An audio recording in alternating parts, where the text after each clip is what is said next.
চোখের পানি, মনের আবেগ, যা আছে আপনার ভিতরে, কষ্ট, দুঃখ, যন্ত্রণা, সব আল্লাহকে ঢেলে দিবেন ইনশাআল্লাহ।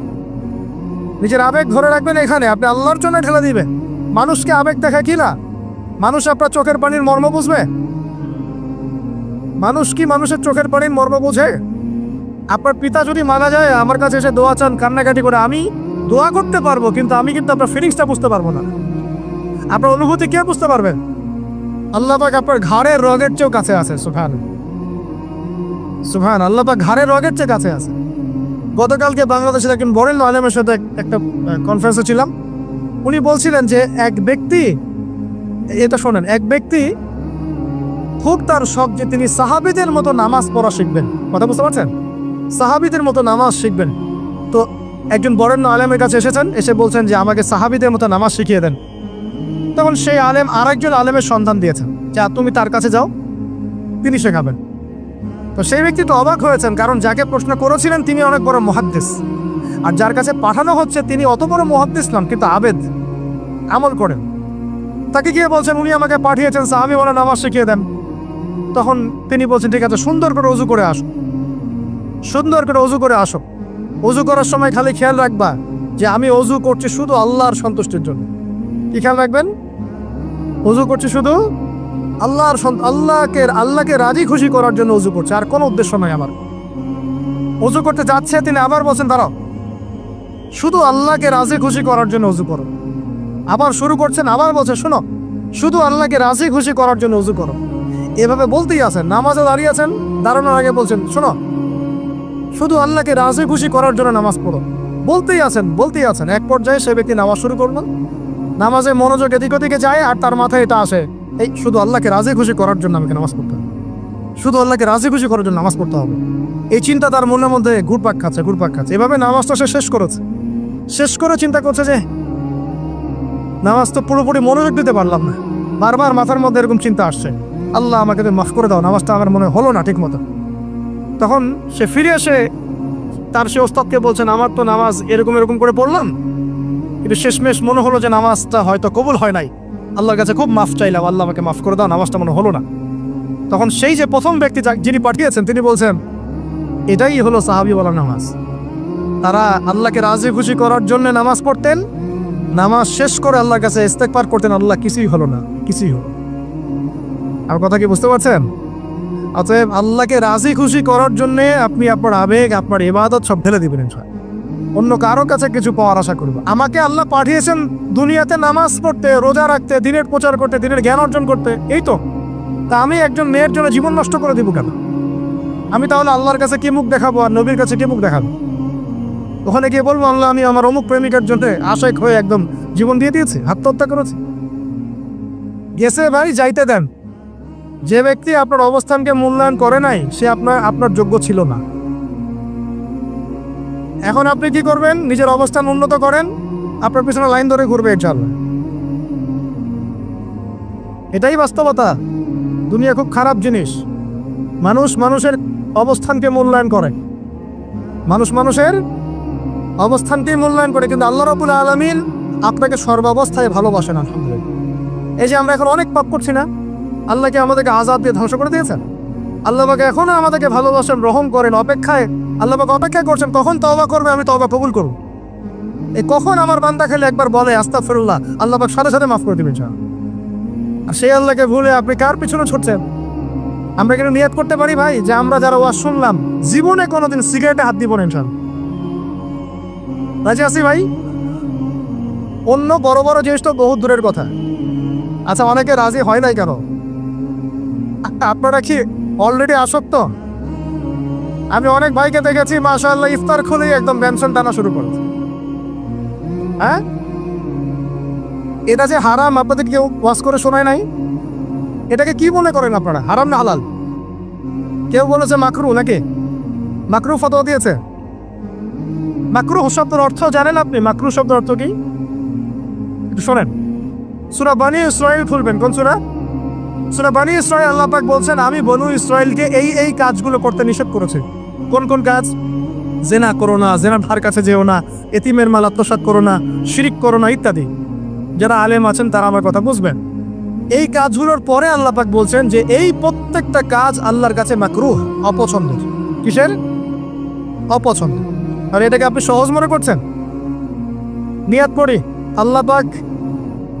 আল্লাহ পাকের সন্তুষ্টির জন্য আমরা কোনোদিনও মাদকের সাথে সম্পৃক্ত হব না ইনশাআল্লাহ। আর বিশ্বাস করেন, শুধুমাত্র মাদকদ্রব্য নিয়ন্ত্রণ অধিদপ্তর এই আইন কানুন এগুলো দিয়ে, জরিমানা দিয়ে মানুষকে মাদক ছাড়ানো যাচ্ছে না, যাবে না। কেন যাবে না এটা আপনারা খুব ভালো করেই জানেন, আমি বলতে চাচ্ছি না। অনেক সময় মাদক বিরোধী কনসার্ট করে মানুষ, মাদক বিরোধী কনসার্টে ওঠার আগে এক বোতল ডাইল খেয়ে আসে আগে। এগুলো কি বাস্তব কথা বলছি না অবাস্তব কথা বলছি? আমাদের যুবক ভাইরা কোশ্চেন কেন মাদকের ধার কাছে যাবেন না ইনশাআল্লাহ। একটা হাদিস খালি মনে রাখেন, একটা, এই হাদিসটা মনে রাখেন। নবী সাল্লাল্লাহু আলাইহি ওয়াসাল্লাম বলেছেন, কেউ যদি মাদকদ্রব্য সেবন করে তার 40 দিনের নামাজ কবুল হবে না। সিগারেট একটা খেয়েছি, 40 দিন নামাজ নাই। এরপর যদি সে তওবা করে আল্লাহ মাফ করে দিবে। আবার যদি মাদক খায় আবার 40 দিন কবুল হবে না। যদি আবার তওবা করে আল্লাহ মাফ করে দিবেন। আবারও যদি খায় আবারও 40 দিন কবুল হবে না। আবারও তওবা করলে আল্লাহ আবার মাফ করে দিবেন। চতুর্থবার সে যদি মাদক খায়, আল্লাহ রাসূল সাল্লাল্লাহু আলাইহি ওয়াসাল্লাম বলছেন, আল্লাহ পাক কিয়ামতের মাঠে তাকে তিনাতুল খাবাল পান করাবেন। কি পান করাবেন? তিনাতুল খাবাল। সাহাবীরা বললেন, ইয়া রাসূলুল্লাহ, এটা কি তিনাতুল খাবাল? কি? নবী সাল্লাল্লাহু আলাইহি ওয়াসাল্লাম বলছেন, এটা হচ্ছে জাহান্নামীদেরকে আযাব দেওয়ার পর তাদের রক্ত মাংসের যে পুঁজ বের হবে, যে ড্রিঙ্কস, জাহান্নামের হার্ড ড্রিঙ্কস, এই ড্রিঙ্কসের নাম হলো তিনাতুল খাবাল। কোরআন তেলাওয়াত, যে ব্যক্তি কোরআন তেলাওয়াত করতে পারে নিয়মিত, তার মনের মধ্যে এই হতাশা, এই ভীরুতা, এই কাপুরুষতা কিচ্ছু আসবে না ইনশাআল্লাহ। আমি গ্যারান্টি দিচ্ছি আপনাকে, হতাশা আসবেই না আপনার মনে যদি আপনি কোরআন বুঝতে পারেন। কোরআনের একটা আয়াত নিয়ে কোনো কোনো সময় দেখা যায় 2-3 ঘন্টা সময় পার হয়ে যাচ্ছে, আয়াতটা ছেড়ে সামনে যেতে পারছেন। কোরআনের ভিতরে ঢুকলে আপনি দুনিয়ায় ভুলে যাবেন কি হচ্ছে আশপাশে।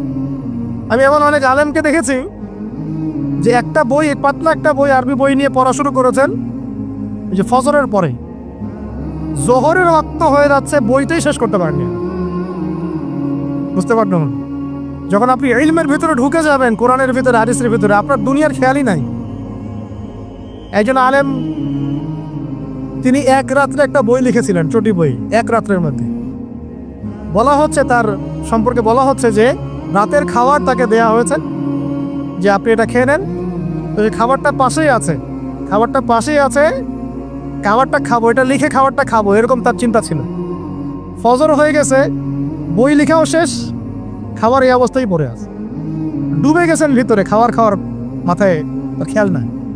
এরকম হয়। একজন মনীষী, বিখ্যাত মনীষী, রিয়াদুস সালেহীন কিতাবের রাইটার, সংকলক আল্লামা নববী রাহমাহুল্লাহ, এরকম সারা রাত চলে গেছে, পাশে 2টা খেজুর খাওয়ারই সময় পান। হাদিস নিয়ে গবেষণা করতে করতে করতে করতে রাত পার হয়ে গেছে। আমি বলতে চাচ্ছি, যখন ইলমের ভিতরে, কোরআন হাদিসের ভিতরে ঢুকে যাবেন, আপনার দুনিয়ার খেয়াল আপনার চলে যাবে ইনশাআল্লাহ। এই টেনশন, হতাশা, এই সেই বাদ, তখনই আল্লাহ পাক আপনাকে তার পক্ষ থেকে রহমত দিবেন, বরকত দিবেন। আল্লাহ আপনার দুনিয়ার কাজগুলো করে দিবেন ইনশাআল্লাহ। তাহলে কেউ আপনার দুনিয়ার ওই কাজটা করে দিয়েছে, কেউ ওই কাজটা করে দিয়েছে, কেউ বাসায় খাবার পাঠিয়ে দিয়েছে, আল্লাহ পাকই এগুলো করাই দিবেন ইনশাআল্লাহ। তো প্রিয় ভাইরা, মাদকে যাবো না আল্লাহর কাছে আসবো? 2 নম্বর কোরআন তেলাওয়াত, 3 নম্বর আল্লাহর জিকির। 3 নম্বর কি ভাই? আল্লাহর জিকির। চলতে ফিরতে সব সময় মুখ চলতে থাকবে, মুখ না চললেও মনে মনে মন তাজা থাকবে, মনে মনে জিকির হতে থাকবে। মনে মনে জিকির করতে পারেন? মুখ নড়বে না, কিন্তু মনে মনে আপনার একটা জিকির হতে থাকবে, সুবহানাল্লাহ, আলহামদুলিল্লাহ, লা ইলাহা ইল্লাল্লাহ, আল্লাহু আকবার। পারা যাবে? পারে। মানুষের মন কখনো চুপ করে থাকে না, কিন্তু মানুষের মন অলওয়েজ কিছু না কিছু চিন্তা করতেই থাকে, করতে থাকে না, যতক্ষণ না ঘুমায় মানুষ। তো প্রিয় ভাইরা, বেশি বেশি জিকির করবো, সুবহানাল্লাহ, আলহামদুলিল্লাহ, লা ইলাহা ইল্লাল্লাহ, আল্লাহু আকবার, লা হাওলা ওয়ালা কুওয়াতা ইল্লা বিল্লাহ, এগুলো চলতে থাকবে। আল্লাহ পাক তৌফিক দান করুন। আমরা আমাদের সমাজে যুবকদেরকে এরকম টিকটকে দেখছি, অনলাইনে আসক্ত দেখছি, জেনায় আসক্ত দেখছি, পর্নোগ্রাফিতে আসক্ত দেখছি, আমরা দেখছি আমাদের যুব সমাজকে মাদকে আসক্ত, কিশোর গ্যাংয়ে আসক্ত। এগুলো কি আমাদের কাম্য ছিল ভাই? আমাদের কাম্য ছিল? এই অবস্থায় কি যুব সমাজ আল্লাহ পাকের দিনের পতাকা হাতে নিয়ে আল্লাহর জমিনে দিন কায়েম করতে পারবে কিনা? একটু আমাকে উত্তর দেন দেখি। এখন এই অবস্থায় পারবে? অতএব অবস্থার উন্নতি করতে হবে কিনা? উন্নতির জন্য রাজি আছি কিনা ইনশাআল্লাহ? আমরা চাই কি আল্লাহ পাকের দিনটা আল্লাহর জমিনে প্রতিষ্ঠা লাভ করুক, আল্লাহর দিন সবার ঘরে ঘরে পৌঁছে যাক, আল্লাহ পাকের দিনের যে সৌন্দর্য সবাই সেটাই এই সৌরভটা সবাই পাক, আমরা চাই কিনা? সমাজে শান্তি প্রতিষ্ঠা হোক, আবার সেই রাসূলের মতো যুগ চলে আসুক, আমরা চাই কিনা?